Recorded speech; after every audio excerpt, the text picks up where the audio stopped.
Hello, ഇത് ചൊറിയണത്തിൻ്റെ ഇല കേട്ടോ. കഴിഞ്ഞ വീഡിയോയിൽ ഞാൻ അത് പറിക്കുന്നതൊക്കെ ഇട്ടിട്ടുണ്ടായിരുന്നു. അപ്പോൾ അതിലിങ്ങനെ ചൊറിച്ചിൽ പോകാൻ വേണ്ടിയിട്ട് നല്ല ചൂടുവെള്ളം ഒഴിച്ച് കുറച്ച് നേരം വെച്ച ശേഷം നന്നായി കഴുകിയെടുത്ത് വെള്ളം ഊറാൻ വെച്ചിരിക്കുകയാണ് കേട്ടോ. അപ്പം കരിഞ്ഞെടുക്കാം. അപ്പോൾ അരിഞ്ഞ് ചട്ടിയിലാക്കിയിട്ടുണ്ട്. നമ്മൾ സാധാ ഇല ഉപ്പേരി വെക്കുന്ന അതേപടി തന്നെയാണ്.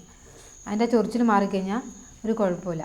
അപ്പം അത് എന്താ പറയുക, തേങ്ങയും ഉള്ളിയും വെളുത്തുള്ളിയും മുളകും ഉപ്പും മഞ്ഞളും എല്ലാം കൂടി സെറ്റാക്കി സാധാ ഉപ്പേരി വന്ന് വെക്കാം കേട്ടോ. ഇപ്പം മേലെ കാണുന്നില്ല, ഈ ഇലയാണ്. ഇപ്പോൾ എല്ലാവർക്കും അറിയായിരിക്കും, ചില അറിയാത്തവരുണ്ടെങ്കിൽ കുറച്ച് നേരം അടച്ച് വെക്കാം കേട്ടോ.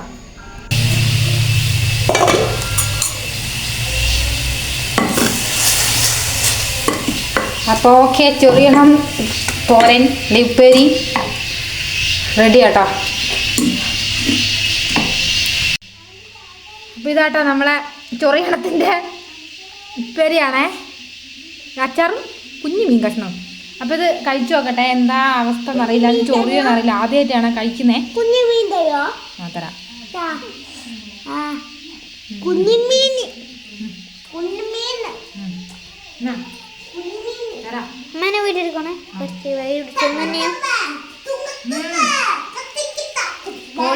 സാധനം ഞാൻ ഇത്തിരി വെച്ചിട്ടുള്ളൂ. അപ്പം ഇനി കുറച്ചും കൂടി വെക്കണം. അങ്ങനെ മതി. അപ്പം ഇനി അടുത്ത വീഡിയോ കാണാവേ. അപ്പം തിന്നട്ടോ, ഞാൻ അടുത്ത വീഡിയോ കാണാവേ കേട്ടോ. എന്തായാലും പൊളിയാണ്, ആൾ സൂപ്പറാണ്. നിങ്ങൾ ട്രൈ ചെയ്ത് നോക്കുക.